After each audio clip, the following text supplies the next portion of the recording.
সভাপতি, উপস্থিত কেন্দ্রের নেতৃবৃন্দ, উপস্থিত ঢাকা মহানগরের নেতৃবৃন্দ, উপস্থিত পাড়ার নেতৃবৃন্দ, কর্মী বোনেরা, উপস্থিত অফিসের স্টাফগণ, উপস্থিত আমাদের সাংবাদিক ভাই ও বোনেরা, উপস্থিত আজকে দর্শকবৃন্দ, সকলকে জানাই বাংলাদেশ মহিলা পরিষদের ঢাকা মহানগর কমিটির পক্ষ থেকে সংগ্রামী শুভেচ্ছা ও অভিনন্দন।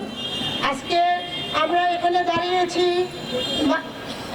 নারী অপহৃত নারী প্রতি সহিংসতা ও নির্যাতনের যে বৃদ্ধি পেয়েছে তার প্রতিবাদে একটি মানববন্ধনে।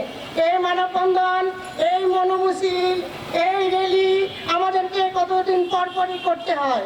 আমরা সাম্প্রতিক সময়ে লক্ষ্য করছি নারীর প্রতি, নারী ও কন্যা শিশুর প্রতি সহিংসতা, নির্যাতন, ধর্ষণ, দলবদ্ধ দর্শন পরবর্তী হত্যাকাণ্ড, ইফটিজিংয়ের ঘটনাগুলো বেড়েই চলেছে।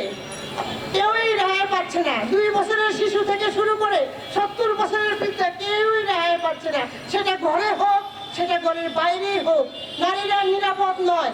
কিন্তু কেন আমরা নিরাপদ নই? একটি দেশের অর্ধেকের বেশি জনসংখ্যা নারী। সেই নারীকে আমরা কেন মানুষ ভাবতে পারতেছি না? একটা এই যে মাগুরের ঘটনাটা আপনারা সবাই অবগত। এই আসিয়া মেয়েটা 8 বছরের একটা শিশু, কি ছিল তার শরীরে? এই মেয়েটাকে এর পাশবিক নির্যাতন করে, ধর্ষণ করে এবং পাশবিক নির্যাতনের ফলে মেয়েটি আজকে মৃত্যুবরণ করেছে। এমন ঘটনা বাংলাদেশের হাজারো ঘরে ঘরে ঘটতেছে, যা কিছু সামনে আসে আর সব অগোচরেই রয়ে যায়। কেন এই নারীর প্রতি এই সহিংসতা? আমরা এই আপনাদের মাধ্যমে জানাতে চাই, এই সহিংসতা, এই নির্যাতন, এই ধর্ষণ, হত্যা বন্ধ করতে হবে। নারীর প্রতি এই দৃষ্টিভঙ্গির পরিবর্তন করতে হবে। নারীকে মানুষ ভাবতে হবে। নারীর অধিকার মানব অধিকার। আজকে আমরা এটা নিয়ে কেন আমাদেরকে লড়াই করতে হবে? আমাদেরকে কেন আন্দোলন করতে হবে? আমাদেরকে কেন রাস্তায় নামতে হচ্ছে? প্রতিনিয়ত এই ঘটনাগুলো ঘটে যাচ্ছে।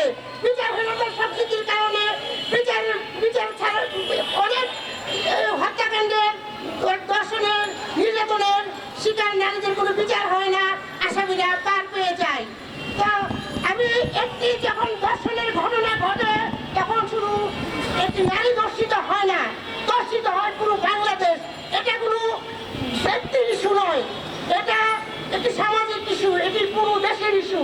তাই আমি বলতে চাই, আজকে নারীদেরকে মানুষ ভাবার পাশাপাশি নারীদেরকে যত নির্যাতন হয়, যত রকমের নারীর প্রতি সহিংসতা হয়, সব বন্ধ করতে হবে। নারী বান্ধব একটি বাংলাদেশ গড়ার জন্য সকলের চেষ্টা করতে হবে। সেখানে আপনাদের সহযোগিতা আমাদের একান্ত কাম্য। আপনাদের এই মিডিয়ায় পারবে যে আমাদেরকে সহযোগিতা করার জন্য, আমাদের যেন রাজপথে নামতে না হয়, আপনার বোনের জন্য, আপনার মেয়ের জন্য, আমার বোনের জন্য। আমরা চাই একটি নারী বান্ধব বাংলাদেশ, একটি নারী বান্ধব ঢাকা শহর আমাদের আজকে দরকার। আমরা প্রতিনিয়ত যে ঘটনাগুলো ঘটতেছে তা নিয়ে আমরা শঙ্কিত, আতঙ্কিত। কেন? আমরা আজকে এই মানববন্ধন থেকে বলতে চাই, আমাদেরকে সচেতন হতে হবে, আমাদেরকে দৃষ্টিভঙ্গির পরিবর্তন করতে হবে, আমাদেরকে বিচারহীনতার সংস্কৃতি থেকে বেরিয়ে দ্রুত বিচারের মাধ্যমে অপরাধীদের শাস্তি দিতে হবে। সকলকে ধন্যবাদ।